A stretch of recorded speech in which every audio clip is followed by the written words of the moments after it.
Metà gara con Alessandro Catapanna 1:01:53, l'atleta dell'Antares che nuota in corsia numero 1.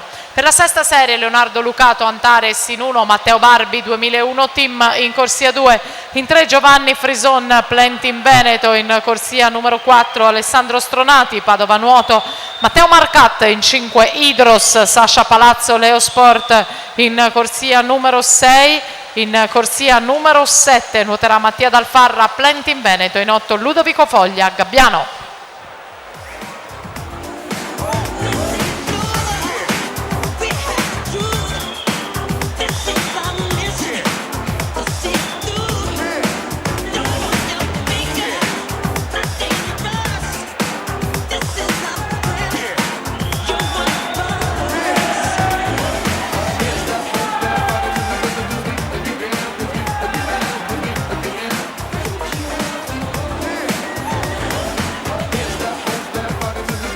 Intanto l'epilogo con Andreas Zomer che nel finale chiude in 2:06:48 su Eros